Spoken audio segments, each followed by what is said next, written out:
Hi, everyone. Welcome back to another episode of Sexual Assault Survivor Stories, the SAS podcast.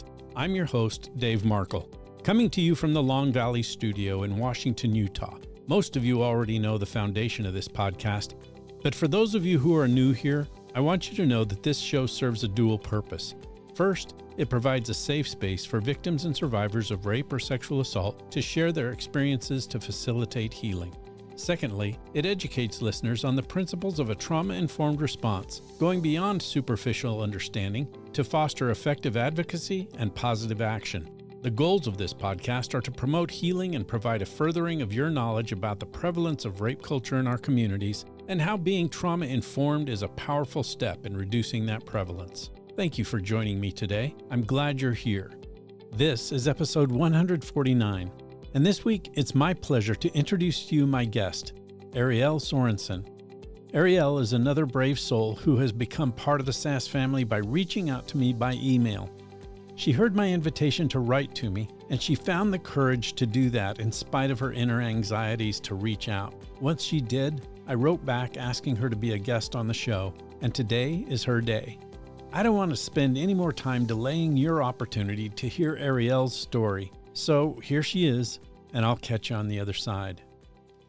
Hey, SAS listeners, today I have with me Ariel Sorensen. Thank you for being here, and welcome to the show. Thank you for having me. Just so my audience knows, Ariel reached out to me via an email, right? That's correct. If you don't mind, Ariel, I'd like for you to explain to the audience how you found my podcast and how it spoke to you. What made you want to reach out to me? I was looking for any sort of material online, whether it's through Spotify or Apple Podcasts, that had stories related to an experience that I went through. I think it was really difficult for me to go through the trauma that I went through without having an outlet. And now that I've healed, processed, it's been really comforting and beneficial to my healing journey to listen to a lot of the survivor stories, and not just the survivor stories, but the professionals that you have on your show to give a lot of great resources and information for people to continue their healing journey. I'm glad you found me and the show, and we have, like you said, some amazing stories out there, and I really do get a lot of feedback that this is helping people. So to hear that from you also, I'm really happy to hear it. I appreciate it. If you don't mind, talk about that courage that you built up to even email me. I tend to have a very extroverted, outgoing personality, but a lot of people who know me very well know that I also have a very introverted personality. So it took a little bit to get the courage to reach out because it's hard to talk about yourself, one, and two, it's hard to talk about something that you went through that was traumatic. But in my experience, it's been really difficult for me to find other people that went through the very, I don't want to say same circumstances, but a similar circumstance to me where something happened to me abroad outside of the USA. And I'm so glad that you emailed me. Thank you. Thank you. Ariel, what are you able to tell us about yourself? Give us some history. I am born in California, Santa Monica specifically, and then moved to Phoenix in the early 90s. After high school, moved to the DC metro area where I lived for about a decade. And then I moved to Carlsbad, California, Monterey, California, San Diego, California. My last partner, he was in the Marine Corps, so we moved around quite a bit and ended back in Phoenix. I'm currently a healthcare administrator, but I do a little bit more than that. I work for a nonprofit that helps to get access to healthcare in rural and underserved communities. So it's nonprofit based, and it is based in Oregon, but we're nationwide. So I get to work remotely. So that's why I can live in Phoenix. Yeah, nice. I also work in the pageant industry. So I competed in pageants from my teens up until about my mid-20s. And then I realized that competing wasn't really for me and went into directing. So now I'm a director for a couple different pageant systems on a national level. I have one dog who is my pride and joy, no kids, no husband. So I put all my money into the dog. I work to support her lifestyle. A furry kid. A furry kid. Oh, great. Can you tell us a little bit about your education? So I went to George Mason University in Fairfax, Virginia. And while I was in George Mason University, I had a hard time being so far away from my family that I ended up leaving George Mason early and was able to get my associates in business administration. And my experience has led me to the position I'm in now. So just an associate's girly, and I have a dream to go back and get my bachelor's and eventually a master's in public health. But right now I'm very happy with where I am. Right. Yeah, I understand that.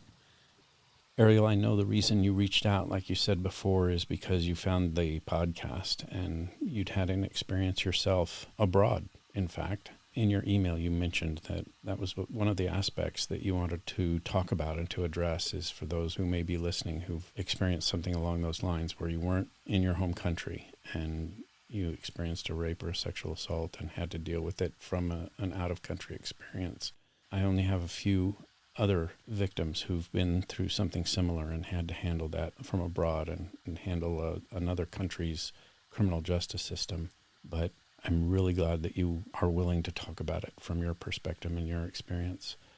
Ariel, what are you able to tell us about your rape? I'm very much an open book, so I'm happy to talk about it from start to finish, if that helps. I got an invitation to go to South Africa on a whim. And this was April 2019, so before COVID. And I had the freedom and flexibility to travel. So I booked a flight, and 2 weeks later, I was in South Africa. While traveling through South Africa, we were in the Kruger National Park area. So it's more of like the northeastern part of South Africa, kind of near the Mozambique border. While we were there, we met quite a bit of other travelers from all over the world, but specifically the bungalow that was 2 doors over had a plethora of people from South Africa, specifically Cape Town, all couples. So we became friends with them, and me and my friend were invited while we were traveling through Cape Town later that week to stay with some of them. We didn't have accommodations yet. We were kind of booking things last minute. And we said, great, that would be awesome. We have the capability to stay on our own, but it's always more fun when you travel and stay with local people, especially because I'm a very friendly, outgoing person. So is my friend. So we thought, why not? So we arrived in Cape Town, showed up 4 p.m. from what I recall. The couple were away on a dinner party or something. So my friend and I went and explored the city for a little bit, came back, and they were having what's called a braai, which is the South African version of the barbecue. So we got to join the braai, saw a couple people that we met. It was great. Nothing seemed out of the ordinary. And towards the end of the night, me and my friend stayed up with the host of the home. Sometime between everyone leaving and us staying up late, his partner decided to go to bed. So then it was just the 3 of us, me and my friend, who is a male, and the host of the home. At some point, my friend and I got separated. I can't exactly recall, because it's been so long, what was said to get us separated, but we were supposed to stay the evening in the same room. He mentioned to me that he had a bunch of other rooms, and if I felt more comfortable sleeping in another room on my own, I could. And I was like, it's okay. Him and I have been friends for a very long time. Not a huge deal. So I don't recall exactly what happened to get me separated, but I got separated into that room. Next thing I know, I am asleep, woken up. I feel hands on my body. My shirt is pulled up and my pants are off. I was wearing just a regular t-shirt and biker shorts, and the shorts were off. My shirt was pulled up kind of underneath my breast, and I felt like one hand caressing my body. And so I wake up, and he, the host of the home, is next to me, and he has his hand inside my vagina. I just froze. I was dead asleep. I wake up. I don't know what's happening. I kind of startled. I didn't really know if I was dreaming or not. And then I realized that this man is assaulting me. And I don't know him very well. So a lot of people are like, why didn't you fight him? Why didn't you punch him out? Why didn't you pull his hair out?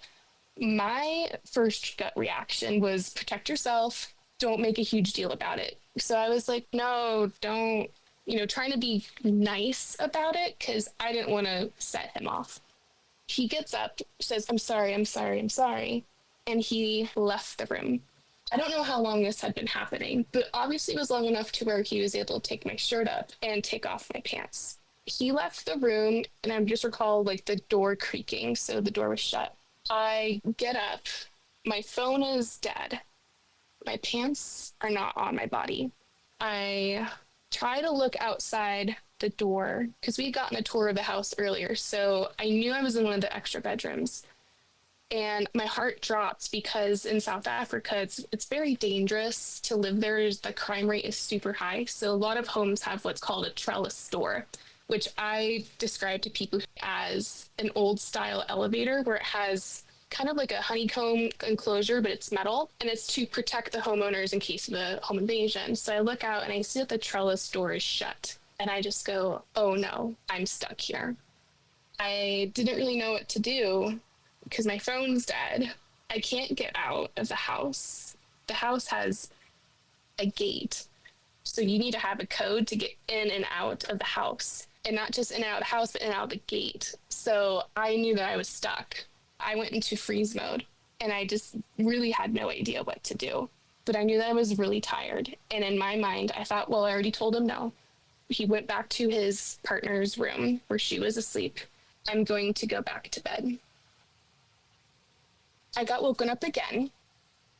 This time, he was on top of me. He was dry humping me, and I remember trying to push him off. I was saying, no, get off, get off. What about your partner? What are you doing? And all he told me was, please touch my nipples, please touch my nipples. And he grabbed my hands, and I'll never forget this, and he put them underneath his shirt and forced me to touch his nipples. I am forever actually repulsed by nipples because of that. And so I started crying, and he left the room. He comes back in, I don't know how much longer later, and I was on my side, and he comes over, and I can feel him right next to me in my right ear, and I'm pretending to be asleep. And he said, the moment I saw you, I knew I had to have you. And I just felt so icky, and I felt really dumb because I had no idea that I don't want to say I put myself into this situation, but I had no idea his intent or how he was feeling. Because if for a moment I thought that he felt that way or anything like that could happen, obviously it would never have gone over.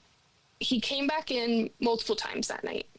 The last thing I recall is I woke up and I had been dragged to the edge of the bed. My feet, I recall, were hanging off the edge of the bed, and my arms were out to my side. There was a towel underneath me, and I just remember feeling very wet everywhere, like a moisture all over my vaginal area, my groin area. I only woke up because he had bumped me by rushing out of the room and shut the door behind him. And him and his partner were yelling at each other in Afrikaans. She was very upset, so she caught him in the room with me. They were going at it in Afrikaans. I just laid there for a couple minutes while they argued, and I heard them go back into their bedroom and slam the door. And so I got up. I remember crying. I crawled up to the top of the bed, and at the edge on the left-hand corner were my shorts. So I just took my shorts, put them back on, and fell asleep. Sometime the next morning, I don't know what time it was because I didn't have my phone, but I was guessing sometime around 7 because the sun had come up. The trellis door was open. I grabbed my phone and I beelined it over to where the bedroom was that I was supposed to be staying in with my guy friend. He was out. Like, I've never seen him so passed out before. And we grew up together. Like, we used to sneak alcohol in high school. I've seen him drunk many, many, many times. I've seen him passed out. But he was beyond passed out. And he didn't wake up until almost 1 o'clock in the afternoon. And I wasn't leaving without him. So I'd lock the door. And there's like 1,000 things racing through my mind. Did any of that really happen? When my friend finally woke up, I was like, we need to get out of here. Something happened last night. and we just need to leave. And he was just like, I don't remember anything. What happened? And I was like, we'll talk about it, but trust me, we need to get out. And he's like, okay. So we packed up all of our stuff. I remember calling an Uber. We had a plan because we had to punch each other out with a code to get out. So the plan was I was going to get all of our bags and go to the gate and exit, and he was going to punch me out. While I was outside, I would hold the gate open so that he could get out of the house and run so he can exit the gate so he can make it to the Uber. So we're like, we got this plan. We're going to execute it. I know he doesn't feel well, but we got to power through this. And as we were getting ready to leave, mind you, we hadn't heard from the other couple the whole day, the host of the home and then his partner. Not once. No one came to check on us, nothing. So we didn't hear anything, so we assumed that they weren't home. As we were getting ready to rush out, they came around the corner and stopped in front of the door, and my heart just dropped. And they asked where we were going. And we said, thank you so much for letting us stay here. That was so kind. It was Easter Sunday. So I said, I know it's Easter and you probably want to spend it with your family. So we're going to go into the city. We already have a place and the Uber's here. The host of the home, the man, was just staring at the floor and wasn't really making eye contact with me. But his partner, was staring right through me, like burning a hole into my body. My friend said something about, gosh, I really don't remember much from last night. And his partner said, must have been all that tequila you had. And him and I looked at each other because we don't drink tequila. We drink wine. It's like, we drink tequila? You drink tequila? I don't like tequila. But it turns out that my friend actually didn't remember anything from the night before, not even the barbecue. And we believe that he was drugged, although we can't prove it. We unfortunately never did get him tested for any sort of like date rape drug or anything, but it had been past 12 hours. And I know there's many tests you can do. So we kind of didn't really think it was even going to be possible to test him at that time, but sure. I kind of wish we did. Yeah. So in a way, he was also victimized too. And he felt really, really bad for quite some time after that. But it wasn't his fault. There was nothing he could have done. So he didn't remember. We said, well, our Uber's here. Thank you so much. Like, we'll be in contact. Thank you. We just wanted to get out safely. So they let us go. When we got to the hotel, I looked at my friend and I said, I was assaulted last night and I don't know what to do, but I feel really gross and I'm going to take a shower. And I regret this decision so much. But I went and I took a shower and I just sat there and I just cried, letting the water hit me. And I just cried because I didn't know what to do. That was really hard. I get out of the shower. We realize we haven't eaten all day. So we find a place and we head to this restaurant. Beautiful restaurant on the water, overlooking the ocean. The sun is starting to set. As I started relaxing and the adrenaline started wearing off, I started feeling a lot of pain, specifically in my vaginal area. I remember there was a very sweet woman and her boyfriend sitting next to me, and she asked if I was okay. Never met this woman a day in my life. And I just told her everything that happened. And she started crying with me and took my hands, and she's like, you need to go to the hospital. And I was like, I don't know where to go. I don't know where anything is. I don't even know how to call the police. Mind you, all I've been told about South Africa is how corrupt the police are. You can't trust the police. I'm an American girl. I think we all have a lot of fear mongering about when we travel. It's like, you can't trust the police. They're just there to take advantage of you, whatever. So I am with this girl. She's holding my hand. She's like, you have to go to the hospital. You have to go to the police. And I said, I don't know where to go. And she's like, I will tell you where to go. So she gives me the name of a hospital, and she also gave me the crisis hotline for South Africa. So we get home, and I call the crisis hotline, and I spoke to a lovely, lovely woman for about half an hour. And I was going back and forth between going and not going, and told her the name of the hospital that this beautiful lady gave me. And she said, that is the best hospital to go to. Not only is it a very safe hospital, but they specifically have a setup within the hospital for sexual assault. You will be very much taken care of. And I said, okay, I'm going to go. So my friend and I went to the hospital, which is called Victoria Hospital. A little confusing, went into the emergency room. told the receptionist what I was there for. He looked at me with these big, beautiful eyes and said, "Let me take you there." And he took me to this separate building where I was met by a lovely nurse and a doctor who explained to me what was about to happen. I had to go for a forensic exam. I told them I showered, but I did bring the clothes that I wore that previous night. Went through the entire forensic exam. I don't think people realize how invasive those exams are. And since there was a lot that I don't remember or don't know what happened to me, they did a full forensic exam. And for people who've never been through one, not only is it vaginal, but it's rectal as well. Since I don't know the person very well who assaulted me, I had to get a variety of medications. I think I got about 8 different medications. I got 1 injection in my buttocks, which was extremely painful, and then a series of pills that I had to take over the next 30 days. They also brought in a crisis counselor to speak to me after and gave me the option whether or not I wanted to report this to the police. And I was at this time like, I don't want to bother with it. I'm leaving in a couple of days. I think it was on a Sunday and I was leaving on Tuesday. I just want to go home and sleep. I'm happy I was able to go and get medical treatment, but what am I going to do? I'm just a girl from America in a foreign country. I remember the doctor said, "You're the 3rd American girl that's been here this weekend." And that really hit me. I had no idea how prevalent sexual assault is. And to hear that I was the 3rd American girl there that weekend, like a switch went off in my brain. And I said, "Get the cops here. I'll talk to the police." So the police came, and it was a very stereotypical male cop. He had a very thick accent. There are 12 national languages in South Africa. A lot of the tribal people speak English as well.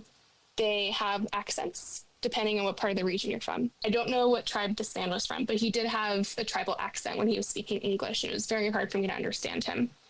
What I didn't understand was that the questions he was asking me, he was creating a statement. I wasn't necessarily asked to write my full statement. He was asking questions and making a statement for me. After I gave the answers to his questions, I signed off, said, "Yep, he asked me these questions and looks great." And I was sent home to my hotel in Cape Town. It was definitely a somber ride home. Me and my friend ordered pizza and we watched Game of Thrones, and then I went to bed. And the next morning I woke up, messaged a couple of my friends back home, told them what happened. And since I was living in DC at the time, I have friends that had connections to the government, and they said, "You need to call the consulate, let them know what happened." So I called the consulate, explained what happened, was in touch with the representative within a matter of hours, and I was set to go home that Tuesday. I recall in a couple days of my trip just not feeling like myself, felt like more of a shell of a human being, and I just wanted to go home. I recall on my way to the airport getting a phone call from a detective who wanted to speak to me further. And I said, "I'm on my way to the airport. You can meet me at the airport." And she said, "I will be right there." Met her and her partner at the airport. They wanted to ask me some additional questions and take photos. So we had to go find a private room, take photos of my body, answered whatever questions she had, said we would be in touch, and I was on a plane home. Before we go any further, I just want to express how terribly sorry I am for the experience that you had. I'm so sorry. Thank you. Let's talk a little bit, because people have been through similar experiences that have been on this show, and I'd like to ask if you are able to tell us about how you felt in the aftermath, those next few hours, those next few days of a person having been raped, and not just once, but multiple times violated throughout that night. Tell me how that made you feel. I definitely felt really dirty, and I hate saying that. I would never want someone that went through an experience like this to feel dirty, but I did.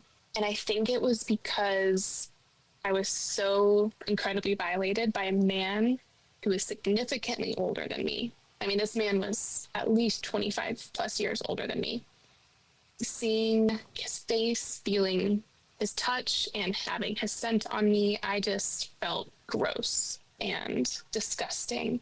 And I think that's why I really wanted to shower. I think having such like a visceral response really messed with me for quite some time, to the point where I didn't want to get touched by anybody. I was repulsed by anyone that looked like him, smelled like him. And then I felt very sad because I felt like I was dumb for putting myself in a position where that could happen. I felt I know better. I'm very smart. I've had a lot of friends, both male and female, who have been sexually violated before. And I would never tell them that they should feel dirty or feel sad or that they put themselves in that type of a situation. But I felt so horrible about myself that I allowed this to happen. And the self-deprecation was extremely high for quite some time, especially because after you go through an exam like that and you get medical treatment, you have to continue taking the medication. I had to take medication every day for 30 days. And it was a daily reminder that something happens to me. And I felt like that for quite some time. You haven't used this word, but the term that pops into my head is shame. When you say self-deprecation, because you said, I'm a smart person. How did I put myself in that position? And that shame that you reference, without using the word shame, is something that I run into very frequently. It's a very common response from victims of rape or sexual assault. And you said that you felt like you should have known better. If you're able, tell us about how you have dealt with those feelings and those self-deprecating attitudes towards your own actions. I think I'm very lucky that I have a very strong support system, both with my family life and in my friendships. Felt such an overwhelming feeling of shame and how could this happen and how dumb am I and I cannot believe I did that I knew if I bottled it up, it was going to spiral out of control. So I took that and I started talking to my friends and my family, and I was expressing how I was feeling. And they were reassuring me, this is not your fault. You didn't ask for this. You told him no. You tried to push him off and he wouldn't get off of you. And you said no, no, no, no. And even if I didn't say no, silence is not compliance. I have a very good friend who was Miss DC America a couple years ago, and her platform was about sexual violence against women. And she and I met up not too long after. And she was like, silence is not compliance. That's her whole platform. And I said, you're absolutely correct. Because I was questioning myself, did I not say no loud enough? Should I have said it in 17 different languages? Should I have blasted it in the sky with a drone show? And she's like, no. Even if you didn't say anything at all, silence is not compliance. And you were not in a state to give consent because I had been drinking. So I think by being open and talking to my friends about it kind of helped with the unbottling of the feeling of being ashamed of myself and feeling dumb and stupid for putting myself in a situation like that. Does that answer your question? Yeah, very much so. I think a lot of people will relate to that. And you even mentioned the aspect of not only saying no and trying to push him off of you, but that also one of your responses at some point was freezing. And that's a defense mechanism that our brains actually put us through naturally and normally. Some people refer to it as the playing possum, but the whole aspect of that the brain is doing is trying to assess what it is that's going on. And like you said, being woken up in the middle of the night in that condition, having been disrobed, having had your shirt pushed up, and him doing things to you, absolutely your brain is going to go into defense mode. And one of those first things is, what the heck's going on? How do I assess this? How do I determine what to do? And it's scary. Can you talk about it? It is scary. Can you talk about that fear for us? Yeah, I think something to help people who've never been in a situation like that understand the feeling and the thought process is if you watch Animal World or if you watch a documentary about animals in the wild, the hunters don't just spring into action. They're silent and they're taking in the situation and they're being very quiet. They're trying to assess the situation. Can I go after this prey? So for me, I kind of equated it to that. I was in a position where I was trying to assess the situation by freezing, going, okay, what are my options? if I start freaking out, is his partner in on it? Is she going to come in? And I don't know what she's capable of. At this point, I don't know who these people are. Is he going to choke me? Is he going to try and shush me? And I do remember at one point when I was trying to get him to stop and telling him no, he put his hand over my mouth and told me to shh because he didn't want to wake up the rest of the household. So at this point, I was like, I don't know what to do. So I'm just going to stay here and freeze. And like I said, that's a completely normal defense mechanism. Your brain is trying to do everything it can to keep you alive and to keep you safe. The first normal response in that process of keeping you alive and safe is to freeze. And it did save you. It kept you alive. It did. And as you said already, you don't know what the outcome would have been if you had screamed or if you had struggled more or if you had been more assertive. It could have been extremely detrimental to you. So the fact that you lived through this and you're here talking about it is a recognition of that survival mode that you went through. Thank you. I appreciate that. It's amazing. Yeah. Ariel, let's talk, if we could, about what the fallout from this was. What was the outcome of contacting the consulate and all that was involved with law enforcement? I am very lucky that I was living in such a powerful city where I had access to resources. And when I say resources, I mean people. I raised hell. Between contacting the consulate while I was in South Africa and staying connected to them during my travels home, I contacted every single person I knew that had some sort of connection to any, like the Department of State, Department of Defense, Department of Justice, because my biggest fear is that this was going to get buried. So I got assigned this point of contact, a caseworker, I would call him, through the U.S. Embassy or the consulate in Cape Town. And when you contact the consulate and you say you're a victim of a crime, they have something in place to help you, which I had no idea was a thing. And it's American Citizen Services, and it's available in every country where there is U.S. Embassy or consulate. Within a few hours of getting home, I had an email from the Department of State about what had happened to me and was in contact with the special agent for the U.S. consulate assigned to my case within a day. Wow, that's great. And I did not know that was a resource available. However, I was still unimpressed, and I didn't have any expectations that this was going to be handled and followed through. So I took it upon myself to reach out to every single contact that I had to make sure that this case didn't get buried. I think a lot of people are afraid, and for good reason, that when they report things like this, it's not going to get taken seriously. No one's going to follow up on it. Things are going to get lost, or it's just going to get drug out for so long that people go, oh, I give up. I'm not going to follow through with this. So I wanted to make sure this was at the forefront of everyone's mind, and that when they went to bed at night, they were thinking about my case. Maybe it was a little excessive and extra, but I wanted to make sure that if I was going to go through with this and see this to the end, that everyone was going to know about my case. And how successful were you with making sure that happened? It was so successful that I was able to get an email from a high-ranking officer with the U.S. Marine Corps who was in charge of the Marine Corps Embassy Security Group, and they staff the Marines that guard the embassies across the world. So I would say I was pretty successful.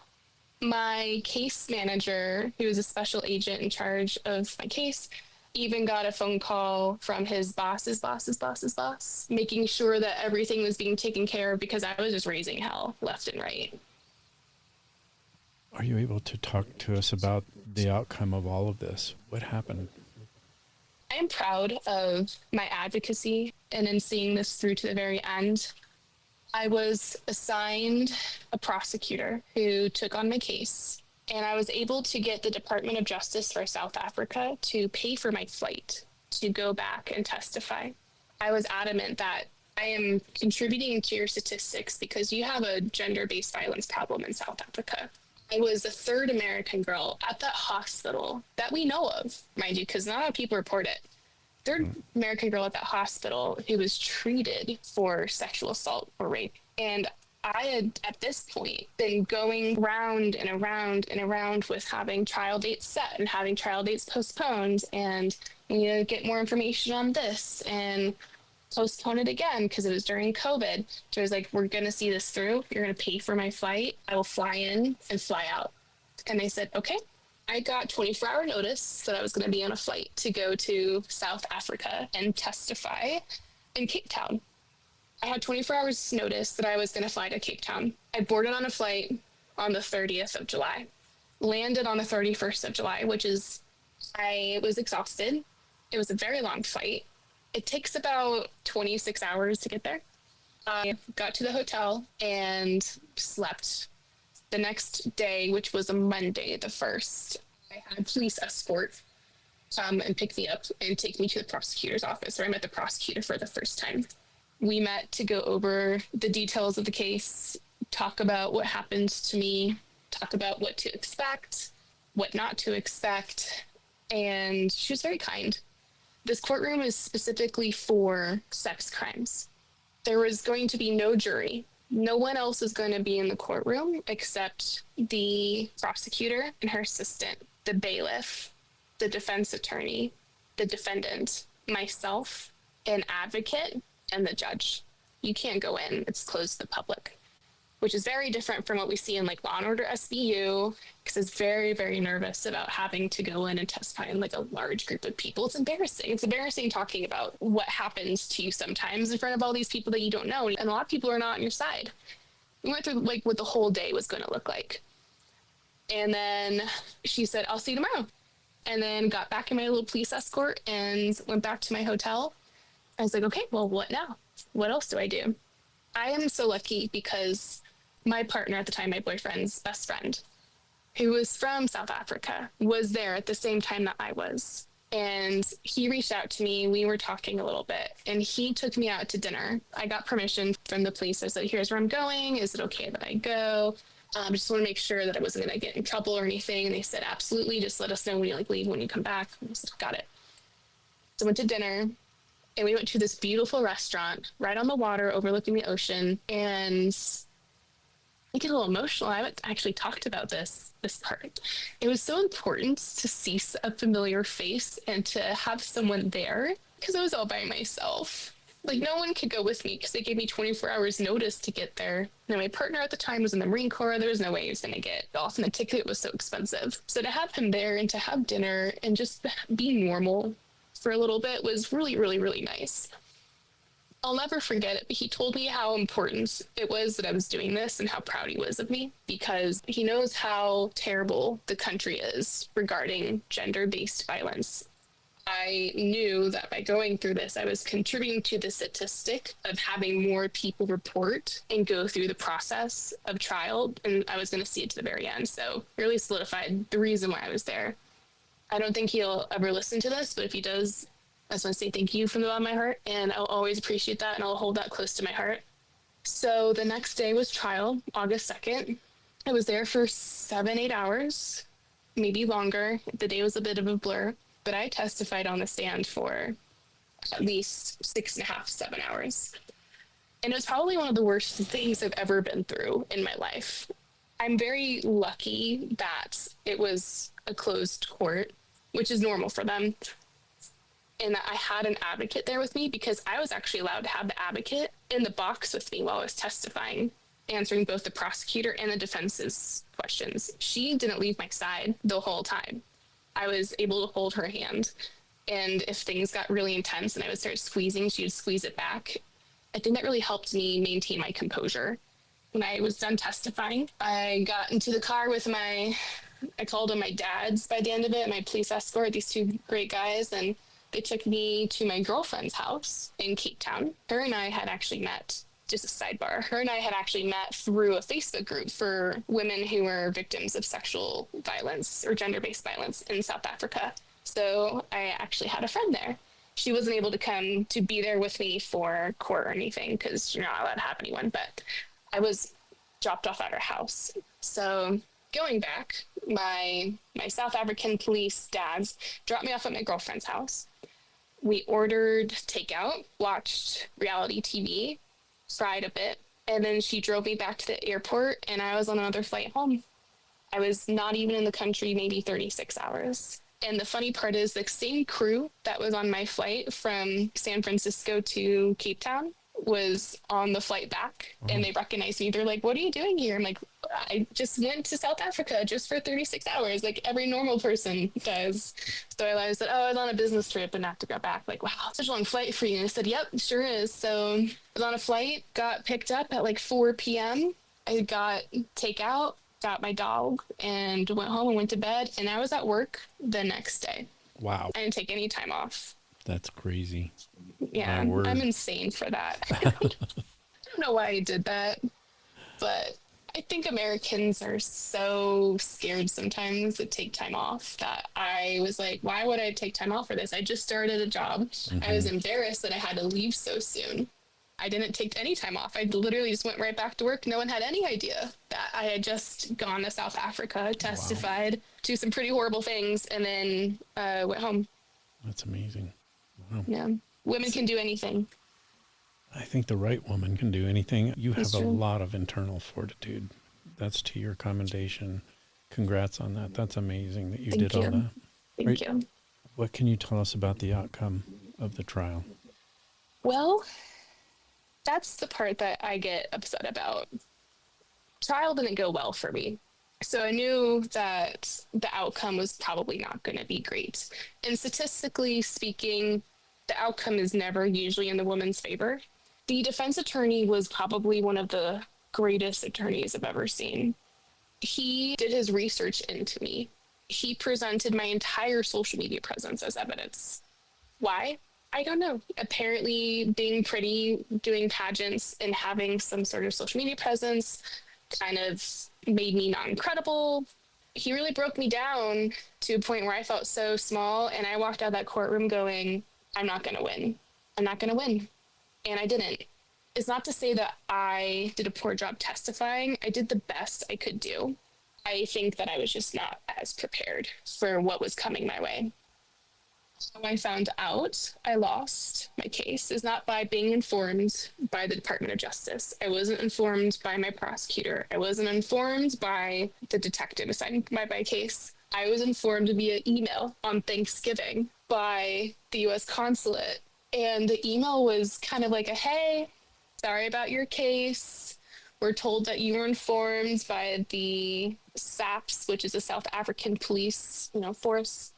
Best of luck to you. And I was in the Philippines at this time with my then boyfriend. And I just opened the email and I looked at him, and he could just see that my face so white. And he's like, what? And I was like, I didn't win the case. And he's like, what do you mean? And I showed him the email. No one called me. I didn't even know that the trial had resumed. All I knew is that I testified. I didn't know that he had gone back to court. I didn't know that his partner had gone. I didn't know that anything had resumed. No one told me. All I got was an email. And I responded back, no, what? I don't even remember what I said, but I was definitely upset. And I was like, I have no idea what you're talking about. I never heard from anyone ever again. I didn't hear from the prosecutor. I never heard back from the Department of Justice. I never heard back from the detective assigned for my case. I will give credit to the consulate. They tried their best to kind of look into it and see what happened. But at this point, the trial was over. Their case with me was over. I shouldn't say that they owed me anything, because they really didn't, but I thought I at least was owed some sort of explanation. But I've never gotten one to this day. Wow. So sorry. Yep, me too. I never knew what the outcome of my rape kit was, really. I never knew if they tested the clothing that I wore to get DNA. I never knew what he testified about or what his partner testified about. All I know is that when I was testifying and the defense had the floor, they, at the end, asked me a series of questions that were more yes or no questions. The defense attorney said that the defendant said all he did was go into my bedroom to get pajamas out of the armoire that was in my bedroom, and that the door had accidentally closed behind him. So when his partner woke up to find him, he was in my room, and she was very upset about it. And he's asking if that happened. And I was like, no. Their entire defense was nothing happened. All he did was come into my room to get pajamas and go back into his room. I just remember sitting there being stunned. And this might sound weird for some people. I think for me, that hit harder than if he had said it was consensual. I almost rather would have him say that it was consensual than nothing happened at all, because it made me feel crazy. Yeah, it invalidated everything, every aspect of what happened. 100%. 100%. And that's something I've really struggled with since then, is the invalidation that it happened, because then you go back and did I dream everything? The answer is no, I didn't dream everything. I remember everything that happened immediately before this event happened and immediately after. Probably not, because I was just so hyper focused on the event that happens to me that people are like, well, maybe you remembered wrong. Maybe. And then I was like, well, maybe did I remember wrong? It's not the case. The validation was the hardest part for me. We talked about this briefly before we started recording, the two biggest aspects of harm that occurs in rape and sex assault, aside from the physicality of being raped, that emotional aspect of, number one, being disbelieved, and number two, being blamed for your own crime. And this isn't the first case I've heard like this. It's the millionth case. But the interesting aspect of this, and I think everybody that listens to this podcast needs to know, is that this is a worldwide phenomenon. When we talk about disbelieving victims and blaming victims, it happens everywhere. It does. Yeah. I don't know what else we can do to stop it, except by speaking out on podcasts like the one that you operate, or just talking about it and being open. But it's so bad everywhere. Yeah. And we're seeing it unfold in the USA all the time. Mm-hmm. We don't even look to what happens globally. I never knew how bad it was in South Africa. I think people are paying attention now. I think in the last 5 years, 6 years since this happened, people have really started opening up their eyes to gender-based violence across the world, which is amazing. And my heart definitely belongs in South Africa for the women who have to deal with this on a daily basis, because it's really bad over there. The victim blaming and the invalidation, it's universal. Ariel, what are you able to tell us about your healing journey? My healing journey is a little unconventional, I think, than most people. I was very fortunate to have access to a therapist prior to my assault happening, and I was able to continue seeing her after my assault happened. I give her a lot of credit for helping me get through a lot of the painful moments I experienced after I got back home. She is an excellent therapist, and I'll always be indebted to her for answering all of my phone calls and text messages, no matter what time of night it was, and dealing with my crash outs, my moments of a feeling not, I don't want to say distraught, but feeling hopeless that I was never going to recover. I was never going to be able to be intimate with someone again. It was a really hard time, and I'm very lucky that I had access to her for that time.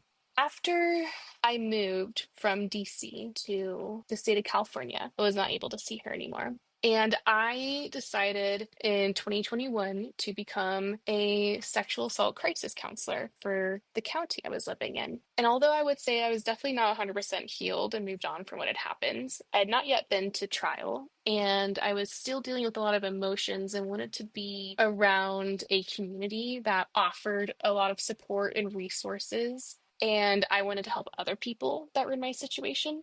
So I went through the 3-month training and became a crisis counselor. And I took on the night shift. So I was working from sometimes 7, 8 p.m. until 8 a.m. next morning. And I think I volunteered over 4,000 hours. Wow. It's amazing. It was a lot of work, and it was rewarding work, and I was more than happy to do it. Now, I don't want people to think I stayed awake from 8 p.m. to 8 a.m., but I did have calls come through. And so I'd wake up in the middle of the night, sometimes 2, 3 o'clock in the morning, dead asleep, answer the phone, and sometimes I'd have an hour-long conversation with people. And I was able to get on and provide them resources and help them through in a very intense time of need, kind of like the crisis counselor that helped me when I was in Cape Town. Right. I wanted to be available to people, not just women, but both men and women, in what was probably one of the most horrific situations in their life, and help guide them through that period in time, that very moment where they made that call to the crisis center, and help them get to a point where they were able to either go back to sleep, or maybe I guided them to go to the hospital, or maybe I was able to get them to contact the police, whatever it may be. A lot of times they just wanted to talk, and I was more than happy to talk. And it was one of the most rewarding 2 years of my life. And it helped heal me in so many different ways. I think something that's really important that people forget is that not all sexual assaults, it's not what you see in TV. It's not a masked man entering your bedroom all the time at 2 o'clock in the morning. It's not being taken in a back alley after dark when you're walking home. A lot of times it's people you know, it's a family member, it's a friend, it's an acquaintance, and it's not black and white like they make it out to see on TV. And those 4,000 hours of volunteer time I put in on the crisis line, I got to hear so many different experiences from different men and women that it helped validate how I felt, because I was invalidating my own experiences. Well, I survived. Well, it wasn't as bad as this one. Or, well, it wasn't as bad as what happened to that person on TV. It helps me heal, I would say, in a very front facing way that a lot of people probably wouldn't be able to do. And that's totally okay. Everyone's healing journey is very different. Yeah. It did knock me back several notches in my healing journey when I got that email stating that I lost my case. I quit therapy cold turkey. I just never made another appointment. I stopped taking volunteer shifts for the crisis center. And I kind of went into a weird dark period of time where I didn't talk to anybody. And I actually just recently restarted my healing journey by seeking out a therapist within the last month. So from December, I would say Thanksgiving 2022 until now, I hadn't seen a therapist. I hadn't processed the trial with someone who is trauma informed or went to school to be a therapist or a licensed counselor. So my journey is forever ongoing towards being healed. I don't know if I'll ever 100% be healed. I know I'll never be the same again. There's always going to be something. Well, and that's common also. As you mentioned, every rape is unique and individual, and the same goes with the healing process. But through those very individual experiences, there are some shared experiences too, and some commonalities that we all have to come to grips with. One of the things that comes up in my mind then in listening to you talk about how now you are restarting that therapeutic process, what are you able to tell us about what you hope to come out of being on this podcast? I'm going to be honest, I don't have a lot of expectations. I think I wanted to come into this with a very open mind and not set myself up for failure by saying, I expect to have X, Y, and Z. I realized over the course of my life that I oftentimes set really high expectations for myself and I don't meet them. And then I'm very hard on myself. I just wanted to come on and have a positive experience, a positive interaction with somebody like yourself about what I went through, because I know it helps me by speaking about it. And every time I talk about it with someone, I do feel like a little piece of me heals. And it's not like that for everybody, but I don't want to stay quiet about it because there's so many other people that are suffering in silence. So going back to your original question, I don't have any expectations. My hope is that someone will listen to this and either want to reach out and get resources, or they want to start advocating for themselves, or they're going to report it to the police. They're going to reach out to the consulate. They're maybe going to be more informed when they start traveling internationally that there's resources available. Yeah. And that you have a support system. That's great. I know you're going to have a new support system through being part of the SAS family. It's not been unusual for past guests to reach out to new guests and start a little online support system between each other. It's happened numerous times, and it wouldn't surprise me if the same thing happened with you, that a listener reaches out to me or directly to you, because you're easy to find pretty much on the internet. And yes. So I would hope that somebody would reach out to you and make you part of their healing journey in terms of that support community. Yes, I invite it. I mean, reach out. My social medias are all public, so you can reach out to me very easily. I check all my requests on Instagram, and you have my contact information as well. So I'm more than happy to help talk to people. Ariel, I've told my audience this before, and you're probably aware of it to some degree, that when trauma happens to a person, they have embedded memories, some of which are very, very vivid, some of which are vague, and some of which don't even register as memories at the moment.